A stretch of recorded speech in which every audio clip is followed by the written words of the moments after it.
ఉగాది సందర్భంగా రాష్ట్ర స్థాయిలో గుర్తింపు పొందిన వినుకొండ ప్రతిభావంతులకు స్థానికంగా ఘన సన్మానం జరిగింది. ముఖ్యమంత్రి నారా చంద్రబాబు నాయుడు చేతుల మీదుగా అవార్డు అందుకున్న విజేతలను చీఫ్ జీవీ ఆంజనేయులు తన కార్యాలయంలో గౌరవించారు. శివశక్తి లీలా అంజన్ ఫౌండేషన్ ఆధ్వర్యంలో నిర్వహించిన ఎక్సలెన్స్ అవార్డులు 2026లో భాగంగా ఈ కార్యక్రమం జరిగింది. వెడ్డింగ్ ఫోటోగ్రఫీలో కేసానపల్లి సుబ్బారావు, ఆర్టిస్టు బొద్దుచెర్ల ప్రసాదరావు, మీటింగ్ లో డి వజ్రగిరి జస్టిస్, అంతర్జాతీయ ఫోటోగ్రఫీలో బ్రహ్మయ్య వంగనపల్లి పురస్కారం అందుకున్నారు. ఈ సందర్భంగా జీవీ ఆంజనేయులు మాట్లాడుతూ వినుకొండ ప్రతిభను రాష్ట్రం గుర్తించడం గర్వకారణం అన్నారు. ఈ సత్కారాలు మరిన్ని విజయాలకు దారితీస్తాయని ఆశాభావం వ్యక్తం చేశారు. ఈ కార్యక్రమంలో పార్టీ నాయకులు, కార్యకర్తలు, ప్రజలు పాల్గొని విజేతలను అభినందించారు.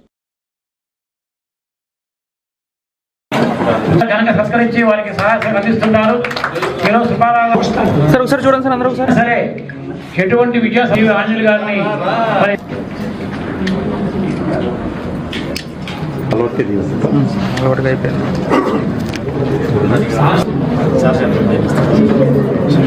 గారు కేసానపల్లి సుబ్బారావు గారు, అట్లాగే తమ్ముడు బ్రహ్మం శ్రీ వంగపల్లి బ్రహ్మయ్య గారు ఈ రోజు వాళ్ళకి సన్మానం చేయడానికి వచ్చినటువంటి పెద్దలందరికీ పేరు పేరున ఈ సభకు వచ్చినటువంటి ఆత్మీయ సోదరులందరికీ హృదయపూర్వక నమస్కారాలు, ధన్యవాదాలు.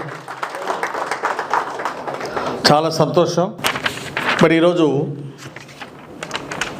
మన వినుకొండకి 2 ఉగాది పురస్కారాలు, కళారత్న అవార్డు పేరు ఉగాది పురస్కారాలు మన వినుకొండకి ఈ ప్రతిష్టాత్మకమైన అవార్డులు 2 దక్కటం ఎంతో విషయం.